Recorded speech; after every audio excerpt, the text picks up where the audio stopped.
Hey everyone, welcome back to the channel. Today I'm going to show you how to send the snaps from your camera roll as a normal snap on Snapchat. It's super easy and works perfectly in 2025. First, launch the Snapchat app. The camera will open by default. Now press and hold the capture button and record a video for the 1 second. Don't worry, we'll delete this video in a moment. Once the video is recorded, a small thumbnail will appear in the lower left corner of the screen. Tap on it.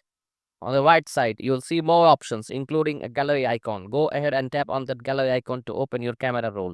Now, from your camera roll, select the snap you want to send as a normal snap. After you select your snap, it will appear alongside that video you just recorded. Tap on the video you recorded to highlight it. A bin icon will appear. Tap it, confirm by clicking delete. Now, only the snap from your camera roll will remain. Preview your snap to make sure everything looks good. Then tap the send to button to send it as a normal snap. And that's it. You have just sent a snap from your camera roll as a normal snap in just few simple steps.